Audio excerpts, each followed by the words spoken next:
morning, everyone. Thank you so much for joining us in here and internationally. Welcome, Samantha from Canada.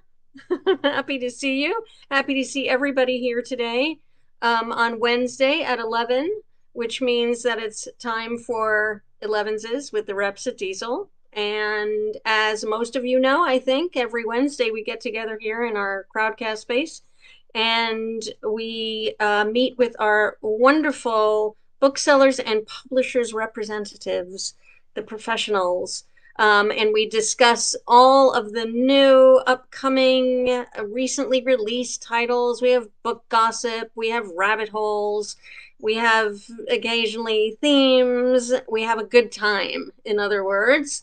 And we discuss books and we post the links to all of the books we talk about today in the chat bar over there, which you found. Luz, thank you so much that this is your favorite show. How nice. I'm thrilled. And we're all thrilled to be here because what's better than talking about books? Nothing. So I'm going to introduce everybody.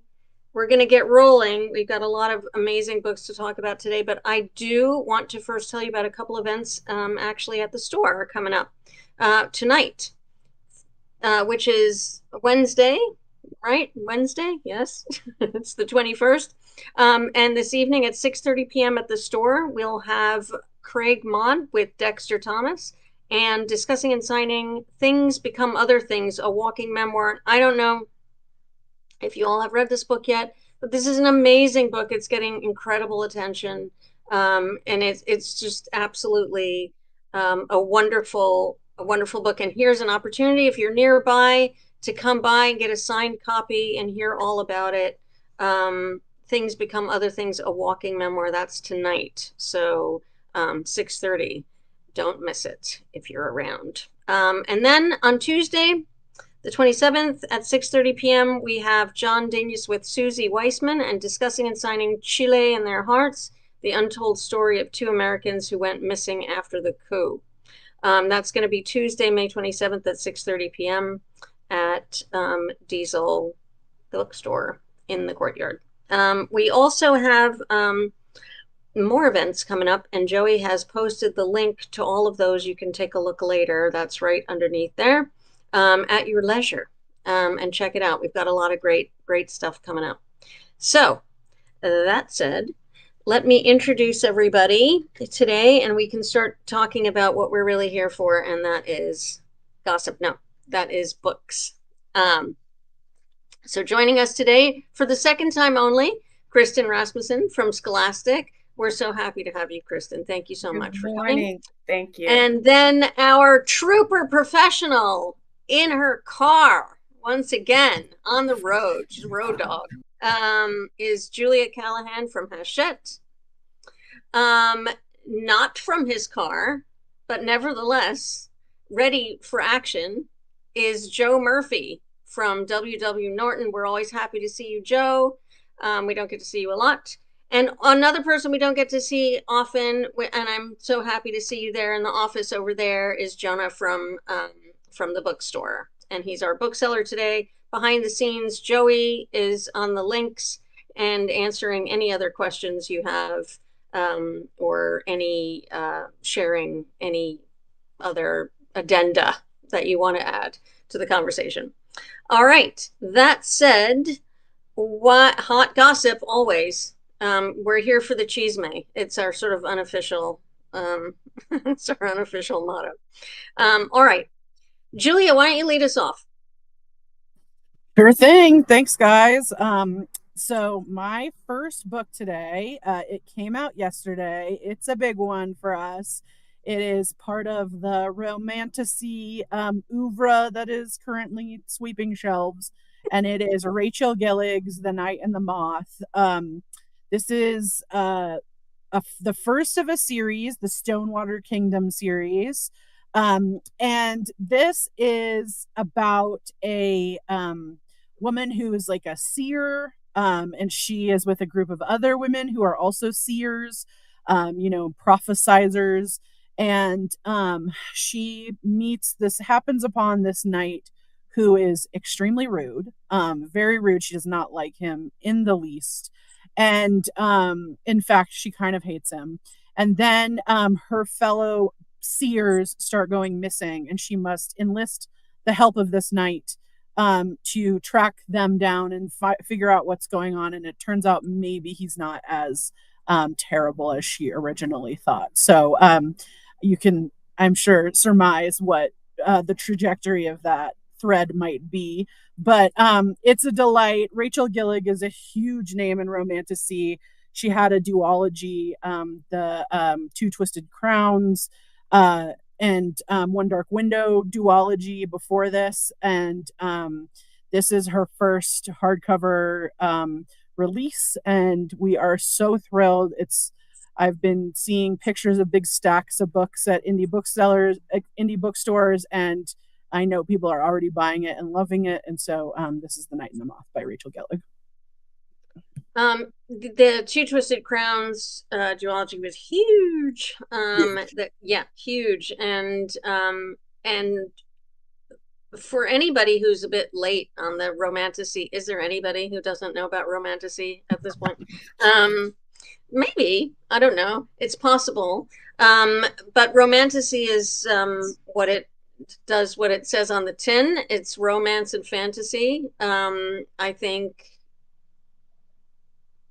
a lot of fantasy before this was they really did merge kind of the two genres, which is interesting to see, and driven largely by young adult titles, which sort of became adult, I think, probably. And now it's just enormous. And like anything subgenre that sort of takes off, there's a lot of competition for space now. But Rachel Gillig really is she's up there in the rapidly expanding pantheon of romantasy authors. So yeah, absolutely a big release. So, and a very cool cover. Look at that. Yeah. That's great. Yeah. Excellent. Thank you, Julia. And now for something probably completely different, Joe Murphy.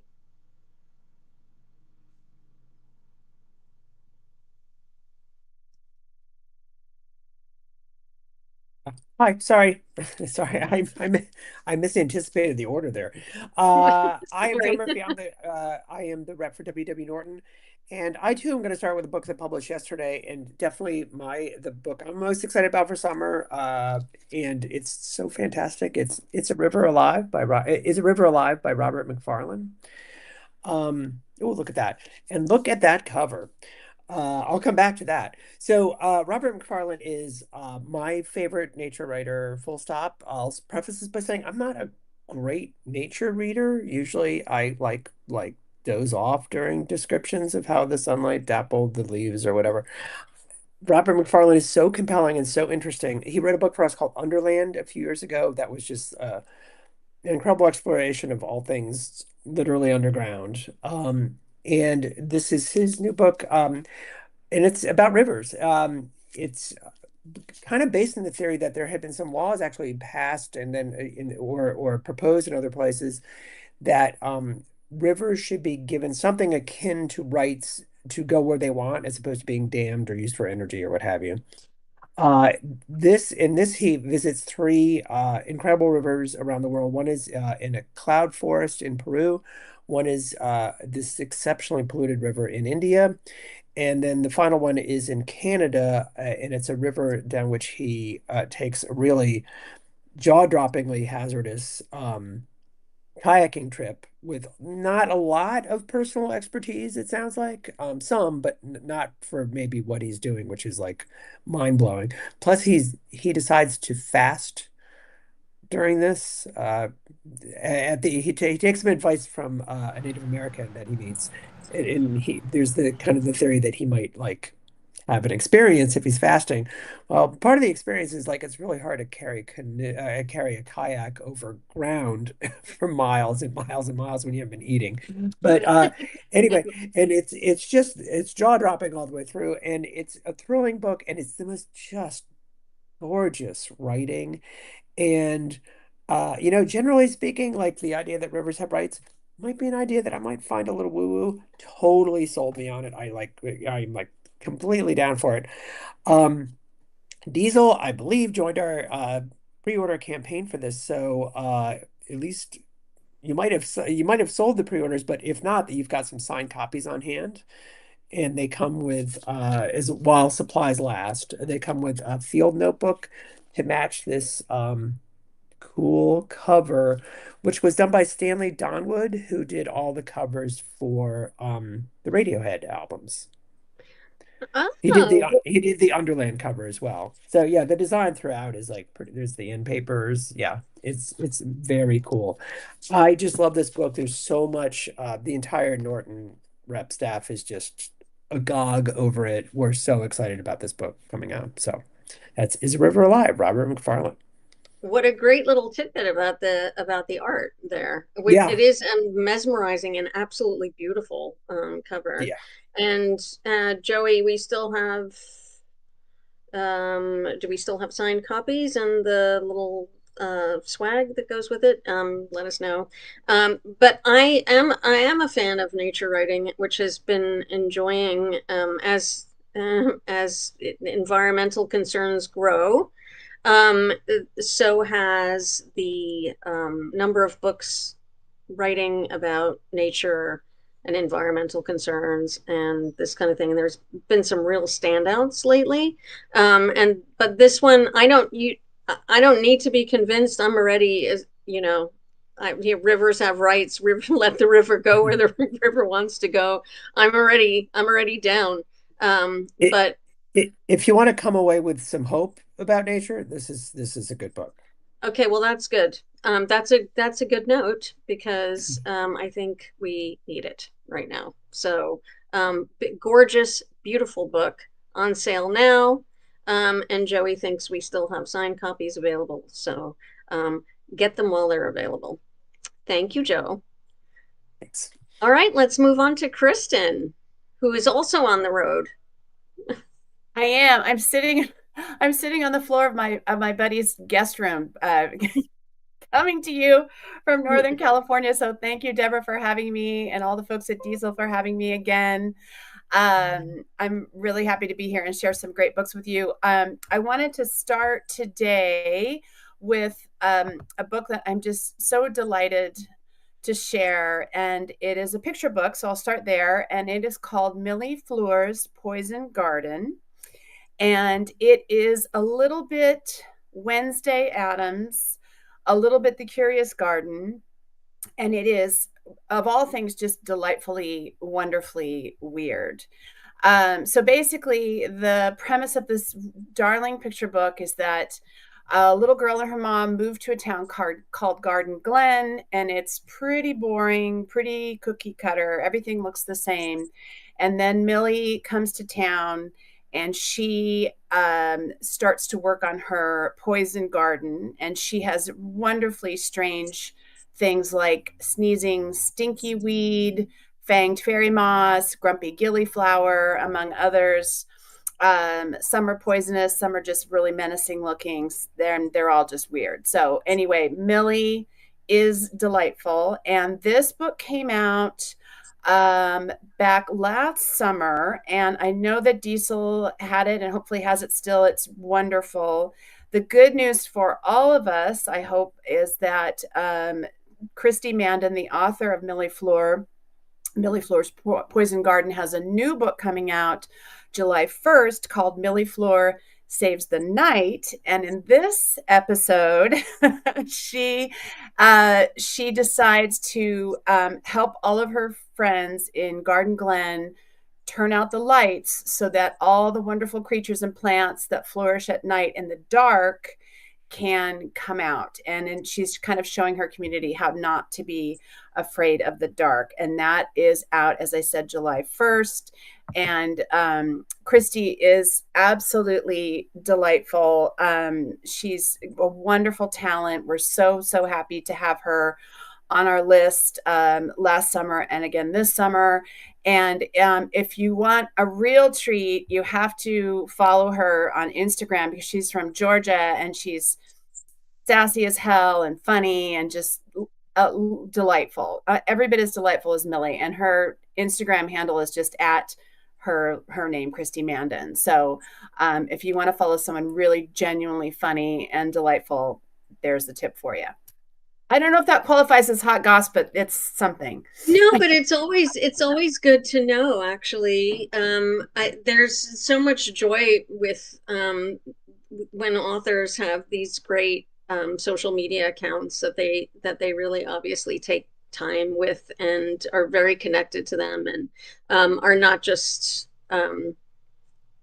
promoting stuff, but actually have content they want created. A little bit of their lives. Yeah. She's got like exactly. And I think she's got 4 kids and chickens and I mean, it's a lot. It's hard to do that and everything else at the same time and write and everything.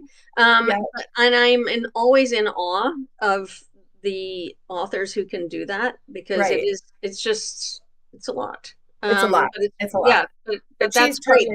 Totally worth following. Yeah, really fun. Great. So that's great. And then Joey has popped that up over there where you can follow her on Instagram. But I have to say that Millie Fleur, this is just the cutest. I love this book. When it came in last summer or whenever it was, I feel like it was more recent. But I just love this book. It's got such amazing heart. The art is just so beautiful, and it's, not really dark at all, but it's got that sort of little bit of the edge over there. It's really really cute. It's an adorable book, and I absolutely, the art is so original and so great. Fun. Yeah, and she is, just as she likes to say, wonderfully weird, which is exactly. Thank you, Kristin. You're welcome. All right, John. It's been a while since we've seen you. I know you have something fabulous you want to share. Yeah. I was just thinking about being wonderfully weird, and probably a lot of readers or customers that come in the store probably think of themselves as wonderfully weird and are, and that's wear it as a badge of honor. Yeah, really. Yeah, you find yourself in books, so that looks great. Yeah. I was thinking that one of the opportunities that the bookseller in this group is allowed to do, maybe everyone's allowed to do anything, but is to bring the backlist. Yes, absolutely. I love talking about backlists. So that's what I have to offer, backlist. Great. Today, at least, anyway, because I've been reading some good recent books too. But the first one I have is from 2004. It is Colm Toibin, The Master. And I don't know how many of you have read it, maybe all of you. I had not read it. In fact, I had not read anything by Colm Toibin. He's such an important author, and he's been on my list forever to read, and this book had been on my shelf. I remember when it came out. I bought it when it came out, and because it was a huge book at the time and had a lot of buzz, and I thought someday I'm going to read this book and it's going to be wonderful. And then it is very generally it's a novelized story of Henry James, and I would say a tribute to Henry James. I think Colm Toibin probably respects Henry James as much as anyone, so it's filled with that respect. I had earlier read Portrait of a Lady. I'm catching up on a lot of books I should have read, but and so I thought, now's the time to read The Master. And I was grumbly about it. I was thinking, but I'm not really drawn to it, but I have to read it now because I read this other book and blah, blah, blah, blah. And so the book, I'm mentioning this because it's a kind of reading experience where I'm getting started on this, and then it grows and grows and grows, and about 100 pages in, you just start, this is the greatest book, and you savor it. And I was started to savor every page, and by the end I thought, this is probably one of my favorite books. So it is. It takes up really the life of Henry James. I mean, there's a kind of present tense narrative, which is him in the later chapter of his life, probably when he's in 40 and 50 years old. But there's a lot of flashbacks to his childhood and his parents and his family, and so it kind of jumps around and tells a whole story of him. But at the time, in the present strand of the narrative, he's living in England. He's had some successes. He's already famous, and he's drumming up other books. He's just had a play fail, and you're inside the head of Henry James, as depicted by Colm Tóibín. Colm Tóibín is, I now officially know firsthand. I already knew this, but I know it firsthand. Is extraordinarily perceptive, deft, beautiful writer. So if he's going to do the interior of a character, this is an amazing author to do it, because he has the language and the perception and the imagination to make it so beautiful and smart and interesting. He depicts Henry. I don't know James in reality, but it seems true to me. He depicts Henry James as a great introvert. So in some ways, this may appeal to me. This is maybe the best portrait of an introvert that I've ever read. Portrait of an introvert artist. On top of that, the language of solitude and being with people and so that is wonderfully depicted. And the artist part is also a huge part of it. There's a quote. There's a blurb on here. I'm not going to find it, but one of the blurbs makes a great point about how it brings the reader into the moment of action, in a way, in the moment of creating art. It's another big part of this book. So, because he's writing in the book, he's coming up with ideas. You see him drawing from his life and writing, and you sit with him writing. And so, like, this spark and the doubt and everything about being also in this book. It's just beautiful. There are clandestine sort of hookups because Henry James had no children and was not married, but had his own secret life, and so Colm Tóibín gets into that as well, and that stuff is so rich and so poignant and gorgeous, and you see him making his way. He's just an ordinary flawed. An ordinary genius. That's because he is a genius. Henry James is, so it's just I read it on a trip, and I just immediately became one of my favorite books I've read ever. So I really recommend The Master by Colm Tóibín. I love the way you read books. You every time you are on Elevenses talking about books, I can tell that the book you're talking about, you give your entire self to the book, and become part of it, and that really is very convincing to make. It's sincere. It's totally sincere. I get to choose whatever I want. So. Yeah, absolutely. That's what I mean. But I think that I mean, every book you've talked about, I'm like, I have to read that book, and that's because you've done such a sort of a careful reading of it. I've not read this book myself, and I was sort of in the same position as you. Oh, he's really an important author. How come I haven't read it? And I didn't even know that it had anything to do with Henry James, and so that's value added for me as well. So, and if for anyone that knows Henry James, particularly Portrait of a Lady, because that was the one I just read, there's all kinds of Easter eggs in there, just references, because he's drawing from his real life, and so you just see, like, at least according to Colm Tóibín, that's how he came up with that, and it has that very satisfying kind of inner joke or something, to it that you can. It's very gratifying. But the meta aspect. Yeah. You also don't need to know anything about Henry James to completely get sucked into this portrait, though. Excellent. Thank you so much, John. You're welcome. All right, gonna go back to you, Julia. Okay. So my next book is more literary fiction. It's called Sing to Me, and this book is one of my favorites of the season. It's by Jessie Browner, who has written a few novels and was pretty wrote for a indie press for a while, and so this book definitely feels like it could be out of an indie press. I feel lucky that we have it at Hachette because it's such a stunning novel, and this is about a what I like about this novel is that it's a post-apocalyptic novel, except unlike most post-apocalyptic novels that are sort of sci-fi, this is set in the real world. It is the apocalypse that it speaks of is the Trojan War. So it is in the aftermath of the Trojan War. This little boy and his donkey are roaming around the ruins of Troy, and they are trying to find his little sister, who he doesn't know if she's alive or dead. He's just trying to find her and find out where she went and what happened. And in that, it sort of feels, in a lot of ways, it feels like reading Cormac McCarthy's On the Road, J.M. Coetzee's Waiting for the Barbarians.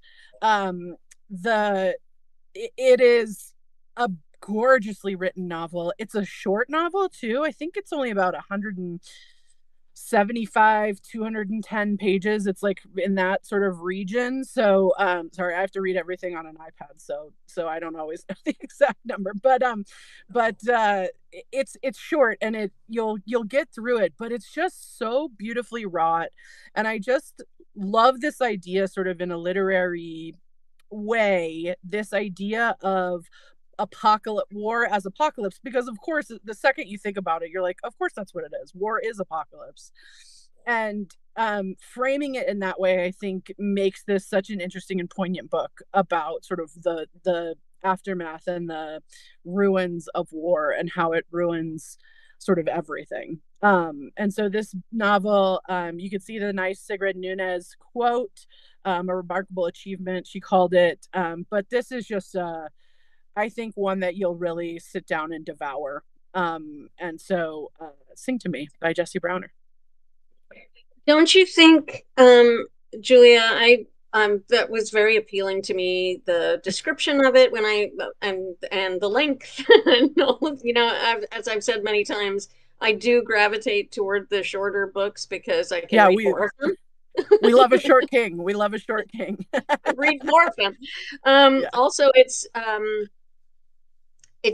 when it's done really well, the shorter form is just, it's like a jewel, it's really a shining a shining gem. But this one felt remarkably sort of current. I know it's Troy, but doesn't it? I mean, it really does translate. I'm sure it has absolutely nothing to do with the situation we're in right now. Pure coincidence. But it does feel like it's happening, here and now. That Jessie Browner's made that leap completely. So you just feel like you're in this world, and it could be what is outside the door right now. It's beautiful. It's absolutely. It's a fabulous book. Excellent. Thank you, Julia. Of course. All right, Joe, we have lost video of you. Okay. All right, Joe's seems to be pictureless at the moment, so we will, Kristin, why don't you do your next one, and hopefully we'll have, he's in the shadow realm. We'll have Joe back from the shadow realm. There's a weird liminal space that you can drop into here in Elevenses. Okay, so the next one I want to talk about, I'm kind of going up in age, started with Millie, Fleur, and now I want to go to a wonderful middle grade graphic novel that is just out April 1st. It's called The Cartoonists Club. And it is absolutely, great. I love this graphic novel so much. It's by two kind of masters of the craft, Raina Telgemeier, who's very much beloved by kids everywhere for her books like Smile and Guts and Drama, and beloved by booksellers also, and Scott McCloud, who did the kind of preeminent guidebook, Understanding Comics. And so these two got together and came up with this wonderful book. And it's basically the story of four kids, grade school age kids, who all have kind of different skill sets. One has great ideas, but can't really get them down on paper. One's a wonderful artist. And so they all come together and form, surprisingly, a club that they use to create these comics. And so it's just filled with so many terrific messages for kids, even if they have no inclination to actually do graphic novels or cartoons. It's really a wonderful story about finding your people and playing off each other's strengths and forming friendships that maybe you thought were kind of unlikely. And it's just Raina and Scott do, it's such a great collaboration. They do such a great job with this book. They handle everything really, really beautifully. And like I said, it's out April 1st. I think it's selling like hotcakes. I'm sure a lot of stores are selling quite a few. It's a perfect summer book. I know a lot of parents and bookstores and different groups are getting together to do like a summer cartoonist club activity. So there's lots of options there to really tap into your kids' creativity. It's wonderful. It's perfect timing. I feel like it's been out longer than that. I don't know why. I guess I saw it a while ago, but as soon as I saw it, I was like, oh, this is an amazing combination. And it was a big release. And as Julia says, Scott McCloud's a legend, but I'm gonna throw Raina Telgemeier in there too, because she really is a legend. Like kids like zoom right in to those books. They love them. This is such a great idea. Everything that's in here and all of the creativity it inspires, and I just think it's a really fantastic book, and of course for summer it's excellent. So perfect. Yeah, it'll keep them busy. Yeah, exactly. But it's one that they just go right to, Absolutely. And yeah, seeing a new comic person teamed up with a more classic comic person is great. Yeah, exactly. They really do have a nice, I think what comes through in these pages is they have a very strong friendship. They've been on tour together the last few months, and they genuinely enjoy each other's company. They work really well together. And so it's nice to see it, and it comes through very much so in the book. Yeah, that's great. And that's such that adds so much actually to especially to a kid's book. And as we've discussed before, this middle grade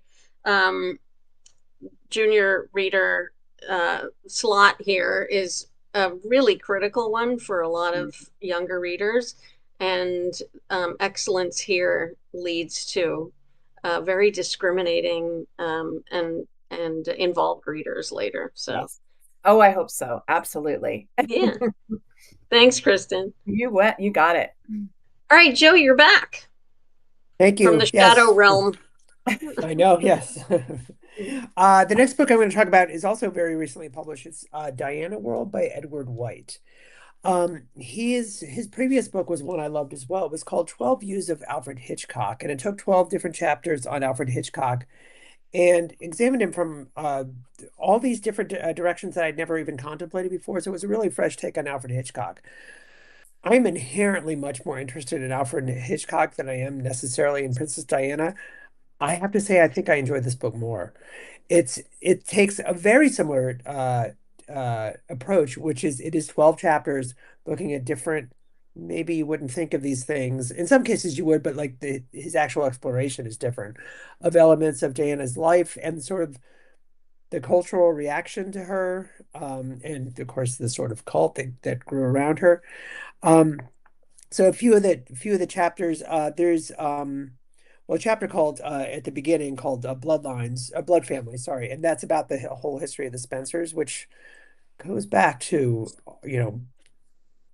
many centuries back in England, but also about her home life, which is, shall we say, a great setup for many other future problems that came down the pike for her later. Another chapter was, Will the Real Diana Please Sit Down? And it's about her sort of back and forth relationship with fame and celebrity, really seeking it at other times and really shying away from it at others, and including her tendency to upstage the royal family. There's a chapter called Don't Do It, Die, about sorry, I was just laughing at the comments. There's a chapter called "Don't Do It, Die," because it sort of centers on this. There's a huge feminist protest before the wedding, saying you don't want to do this, and how perceptive that turned out to be later on. There's one called "Follow the Fairy Tale West" about America's particular fascination with Diana, and I think it's because she's perceived as a more small d democratic figure than the rest of the royal family. Um, and there's one called "Upstairs, Downstairs" about her relationship with servants, which was pretty interesting because her relationship with servants goes from everything to like she's literally their best friend to she's Leona Helmsley. It covered the entire spectrum, which was pretty fascinating as well. I will share the one fact that I did not know that I learned from reading this, which is that at the time of her death, Diana was, I believe, officially signed to play the lead role opposite Kevin Costner in The Bodyguard 2, playing an extremely Princess Diana-like character that he's trying to protect. And this part's me, it's not in the book, but like if you wanted a good working theory for why the royal family might want to kill her, that's a pretty good one. So okay, well that's Dianaworld, An Obsession by Edward White. So many things to say about this book. I didn't know you were going to be talking about it, but I'm thrilled that you are because, and also there was a fabulous review of it in The Guardian over the weekend, I think, or the other day. I don't know. It's all the same day, except for Tuesday, which is new release day. That's the only one I know I'm anchored in. But it's so interesting because it's not lest you think it's sort of a gossipy type of a bio. It's really not at all. It's a deconstruction of perceptions of Diana and what that became in a cultural sense, which was an entirely thing on its own, a different thing on its own, and has gone on and become sort of cast in stone at this point. And so it's sort of a look at all of those angles, which is arguably more fascinating than breaking down her and what she did when she was alive. So it's it is fascinating takes and like implications of sort of the cultural weight she carried that I never thought of. That being said, you do pick up some good gossip along the way. It's not gossip free. Yes, well, I mean, you must. But it's those other little points of view that are enlightening. When you think about why is this still so huge? Why do you go the last? You go to London and you go to souvenir shops and you really don't see a lot of Camilla stuff. You still see a ton of Diana tea towels and tea cozies and things. It's amazing. It's very interesting. Fascinating book. Thank you, Joe. Thanks. Jonah? Okay, I'm back. So speaking of backlist, I'm going even farther back to originally published 1977 in translation by Helen Lane, I think 1982 maybe. This is Aunt Julia and the Scriptwriter by Mario Vargas Llosa. That's a better cover. It's a newer cover. This is these books were kind of a pair. They're both recent reads. They both are the yellowed pages by how long they've sat on my shelf since I bought them. Very excited that many years ago. I think I probably bought it when he won the Nobel Prize. Back then, I'm like, I got to read something by this guy. I'd read one amazing short story to live with me forever. I thought this is promising, and so I bought this book at the time and a few others. And then he just passed away last month, and so that's the push I needed. This is the moment. I got to read this guy, and so glad I did. At the same time, it was kind of assigned reading, and so I was a bit reluctant, but the same thing happened with The Master. It just grew and grew and grew until I was having a blast, because this book is a blast. It's a completely different book from the master, if you're going to pair them. It's a comedy. It is a romp of a comedy. It has the wonderful, as you're reading it, you have the wonderful security you have as a reader reading a comedy, like this is going to turn out great, like all these crazy stuff is going to happen, and it's going to turn out well, and it's going to be funny, and it's going to be exciting, but it's going to be like you have that in mind, and it delivers on that. The premise is unique and delightful, and just worth describing. It is set in Peru. There's a Peruvian writer, set in Lima mostly, present day, you would say. Well, actually, not. It's not quite present day. It's earlier. It's in the time of radio dramas. There are threaded chapters. It alternates between Aunt Julia chapters and the scriptwriter chapters. The main protagonist is a guy in his 20s, a young man. I think he may be just 20, something around that, and he works at a radio station, and he produces radio programs, and is a hack, sort of, as a 20-year-old. He gets involved with the sister of his uncle, who is kind of his aunt. Not really his aunt, but kind of essentially his aunt, and she's an old woman, like she's like 36. And so they kind of start a relationship, which is and she's a divorced person, and so it's really not allowed.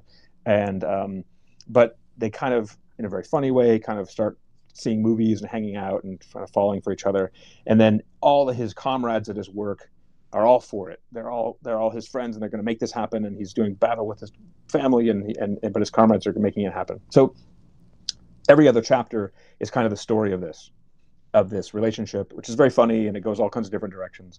And then at the radio station where he works, the higher ups have hired a scriptwriter. This Bolivian guy comes in. He's a master sort of director, almost like a theater director, but he's directing radio dramas. He writes them, produces them, and directs them, and also acts the lead part in every single one.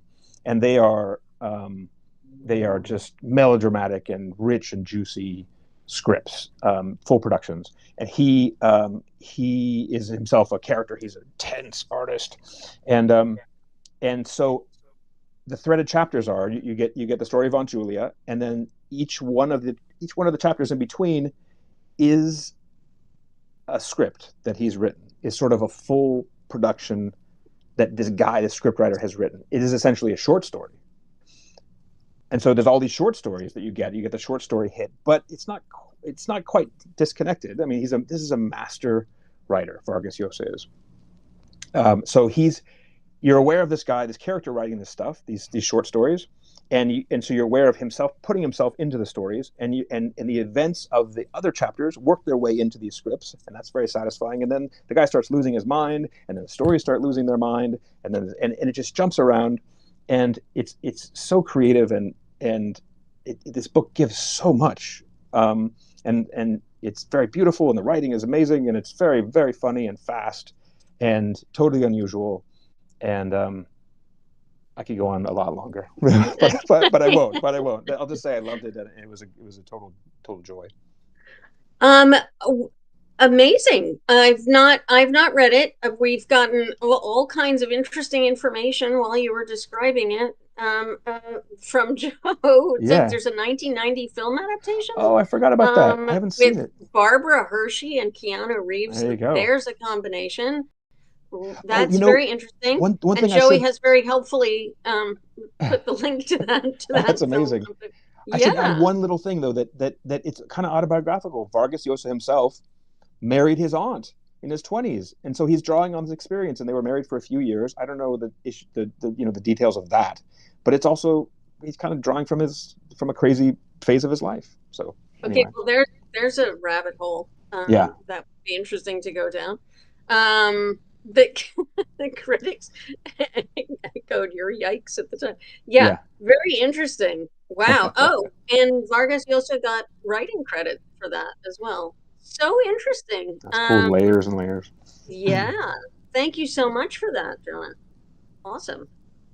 And also thank you for making it sound as accessible as you do, because I do think that sometimes the heavy hitters readers sometimes approach the heavy hitters with a little trepidation, thinking it's going to be, hard, or too tough to get into. But that sounds like a romp. It's a romp. It's juicy. Yeah. It's funny. It's fast. It is accessible. Yeah. All right. Thank you so much. All right, for the bonus round, the speed round, the lightning round, Julia, start us off. I know, I'll be as lightning as I possibly can here. No, I'm just kidding. No, mine's an easy one because it kind of sells itself. So my last one is Nightshade, which is the new novel by Michael Connelly. It came out yesterday. Michael Connelly, of course, needs no introduction, particularly to a Southern California audience. And he has done it yet again with this book. He's introduced a new detective in this book. I'm sure you did have people lining up to get it. But he's got a new detective in this book. It takes place on Catalina Island mostly, so it's that's always a fun time when you're on Catalina Island. There's both buffalo and casinos. And one of the things that so impresses me about Michael Connelly, it's funny, when I worked at Book Soup 100 years ago, I used to always give my dad the Michael Connelly galleys that I would receive because my dad was such a big Michael Connelly fan. And what's been so funny in selling him with Hachette is how many book buyers who, like, if you guys work or know any book buyers, they're a hard bunch to impress. They see everything. So, when they are clamoring for a galley, it's going to be a big one. And Michael Connelly is one of the only authors, particularly only authors of sort of the thriller crime drama book that almost every buyer I have asks me for a galley of his books. They all read it. They all love it. And I think that's such a testament to how good his books continue to be. They are a great time. And this one, no different. So Nightshade by Michael Connelly, out yesterday. He will have another new book in the fall. So we're getting a 2 Michael Connelly book year. But this one, absolutely a must read. And, if you know his work, they all are, you can read them all individually, but they're all connected. So this one is in line with the rest. So, yeah. I was one of those people. Yes. I was one of those people hassling the reps for galleys. I've been reading Michael Connelly since The Poet, I think, actually, which is going back 100 years. And I was super excited to see this one, actually, because Catalina is a great setting. I love how finding new places in California to set these books. I absolutely California centric. I will hear nothing bad about California from anybody, and I feel like there's a lot of LA in these kinds of noir-ish type books, but not a lot of other little places like San Diego, where I have set some books. And Catalina, I've not seen anything, so I was super excited to see that. Does not disappoint. The new detective is great, and he's often said Michael Connelly, because he has is aging Harry Bosch in real time. Eventually Bosch is going to get too old, and he's brought in his new his other characters, and Ballard, who is going to have her own TV show. Anyway, I could also go on for a long time. I'm not going to step on anybody else's time, but this is a very exciting release. And as Joey has pointed out, people were lining up to get it yesterday when it went on sale. Oh, Joe's got to leave. Jonah's got to leave. Okay, thanks, Jonah. Oh, there he goes. Fabulous, well worth it, and very exciting release. And you're right, it's an easy one. Thank you, Julia. All right, Joe, your last book of the day. I have a good lightning round one too, even though it's several books, but they're easy to discuss. So we started distributing Yale University Press at the beginning of this year, which is a big honor for us, and we're very delighted to add them.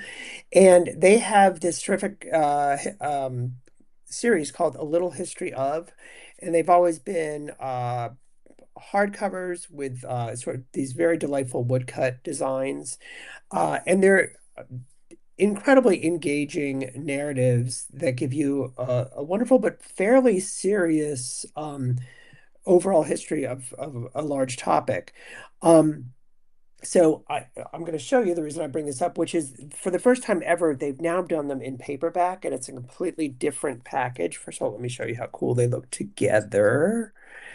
And some examples. Oh, there we go. A little history of philosophy, a little history of music, the United States, art. I will stop on art. These all they retain their incredibly charming woodcuts that they had in the hardback on the inside, even though the paperback design is very different.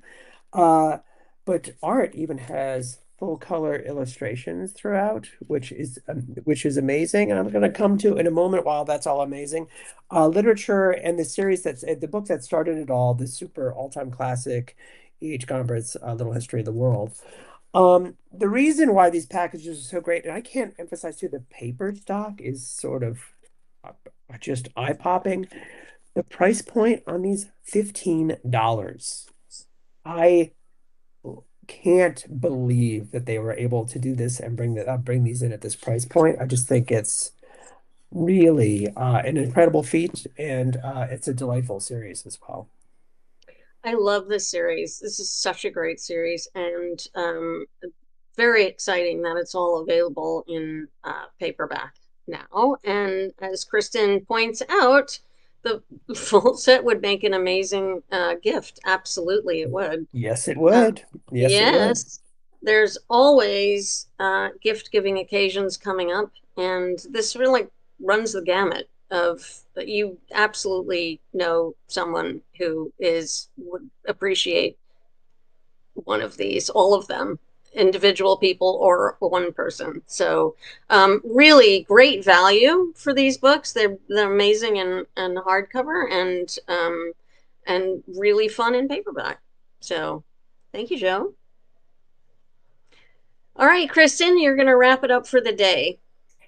Okay, so my last book is, again, in the middle grade space, excuse me, and this one is El Niño by the enormously talented California writer Pam Muñoz Ryan. She is the genius behind books like Esperanza Rising, Echo, Writing Freedom, books that perhaps we grew up on, or children certainly grew up on. And her newest one really does not disappoint. This is, and this I will say, of everything she's written, is really a true California story. It centers around a young man who's, I believe, I think fifth or sixth grade. So it's the sweet spot for this would be your fourth, fifth, sixth grade person in your life. And his name is Kai. He's a surfer. He's a really strong swimmer, but he's dealing with a lot of grief because he has recently lost his beloved older sister. So into this mix of the family dealing with grief and everything that surrounds that, he's trying out for swim team. He's surfing. He's dealing with complicated friendships. And then this kind of mysterious book comes into his life, and I'll read you a little bit about that. Just, I want to do it justice. When Kai discovers a library book, Callie, that's his sister who's passed, had checked out multiple times about an underwater realm and a mysterious place called the Library of Despair and Sorrow, details from the story begin to appear in his own life. Dolphin pods, imposing rock towers, unusual sea creatures, and even Callie's beloved bracelet.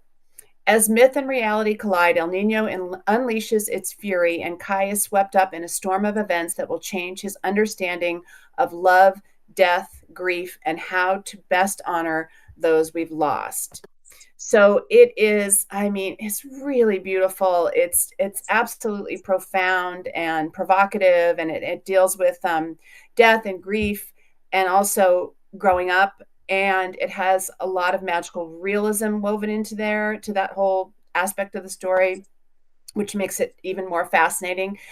This one, I think, would be a tremendous summer read for a young person in your life. It's really wonderful. She kind of sells herself, Pam Muñoz Ryan, but we could sing her praises all day though, and she deserves it because she's so good. But I think people, at this point, I hope, know what they're getting, really quality book when they see a new one. It was so exciting to see this one coming. And I've sort of been watching her. She's just sort of wrapping up a big tour for this, right? For this book, and I've been kind of following it a bit on social media and see how much joy she brings everywhere she goes, and these really great events that she's been doing like around the country, I think. All over the country. Yeah. She started in California and kind of went everywhere. And I was lucky enough to see her in Manhattan Beach a few weeks ago. And when you sit there and see the kids and their eyes are just wide open, and they get to meet somebody who has meant so much to them and has kind of written books that are markers in their lives, which is really pretty phenomenal. And she's as lovely in person as you would hope she would be. She is. She is, and so deserving of all this great attention that she's getting. And this is a beautiful book. So exciting. It's always an event, and I always love recommending for readers new to her, recommending a Pam Muñoz Ryan book. So well, that's a great note to end on. Thank you, Kristin. Thank you. Thank you to everybody for joining us today for a really fantastic selection of books. This is such a exciting spring we're having. I love it. And it'll be going on with no stop, no breaks. So I want to thank everybody who joined us today. Julia Callahan from Hachette, Kristin Rasmussen from Scholastic, Joe Murphy from WW Norton, and Jonna, who had to go downstairs and actually sell people books on the floor. And then, of course, behind the scenes, Joey. Thank you so much, Joey.